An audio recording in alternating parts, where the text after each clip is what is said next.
Husanovdan yana bir surpriz. Assalomu alaykum qadrli muxlis, kanalimizga xush kelibsiz. Kanalimizda yangi bo'lsangiz, obuna va like tugmasini bosib qo'yishni unutmang. Xo'sh, unda biz boshladik. O'zbekiston milliy terma jamoasi markaziy himoyachisi Abduqodir Husanov Manchester City'dagi ishonchli o'yinlari bilan turli mamlakatlardagi tahlilchilarning nazariga tushmoqda. Bu bejiz emas, albatta 21 yoshli futbolchi murakkab pallada shaharliklarning asosiy figurasiga aylana oldi va jamoa muvaffaqiyatlarini ta'minlashda o'zbek himoyachisining hissasi katta bo'lmoqda. Josep Gvardiola eng qiyin vaziyatlarda aynan Abduqodirga suyanayotgani ham uning o'yin darajasi o'sib borayotgani bilan bog'liq. Xususan YouTube kanallardagi MMAC Production loyihasi ekspert Aleksandr Jo'ravlev har bir qit'aning eng yaxshi futbolchilarini tanlash jarayonida Abduqodir Husanovga ham e'tibor qaratdi. O'tkazilgan tahlillar natijasida loyiha ijodkorlari Abduqodir Husanovni Osiyo qit'asining bugungi kundagi eng zo'r futbolchi sifatida e'tirof etdi.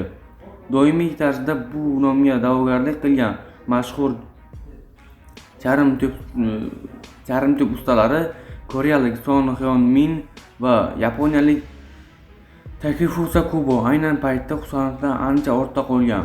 Tanlovni amalga oshirish qiyin, chunki Son endi oldingi darajaga emas.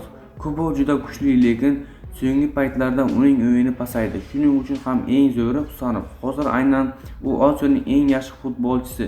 Abduqodir City'da o'ynaydi va maydonga tushganda natija beradi, dedi Aleksandr Jo'ravlev.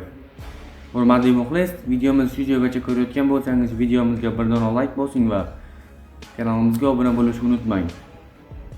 MMAC Production talqini bo'yicha qit'alar kesimida eng yaxshi o'yinchilar quyidagicha ko'rinish oldi. Yevropada Kylian Mbappe, Afrikada Ashraf Hakimi, Janubiy Amerikada Rafinha, Shimoliy Amerika Christian Pulisic, Osiyoda Abduqodir Husanov. Abduqodir Husanovning qit'adagi eng yaxshi deb e'tirof etilishi uning Angliya Premyer Ligasidagi statistikasiga qaralsa mutlaqo mantiqiy ko'rinadi. O'zbekistonlik himoyachi Manchester City'ga o'tishi o'tgan yilning eng katta sensatsiyalaridan biri bo'lgan. Bu mavsum jamoaning yetakchi markaziy himoyalari Ruben Dias, Joshua Gvardiol, John Stones jarohat olgach, Josep Gvardiola himoyaning biroz mas'uliyatini aynan Husanovning zimmasiga yukladi. Abduqodir o'ziga 12 o'yinda asosiy tarkibga boshladi. To'pni tortib olishda ishonchli harakatlari bilan ajralib turdi.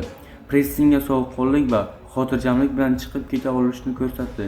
Jismoniy jihatdan juda kuchli ekan, murakkab vaziyatlarda jamoa foydasiga ishladi.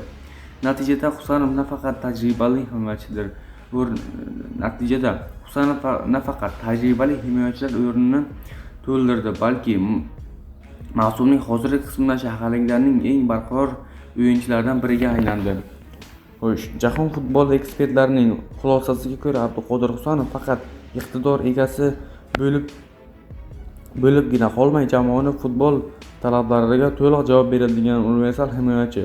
Shuning uchun uning Osiyoning eng yaxshi futbolchisi deb tan olishni mutlaqo mantiqiy.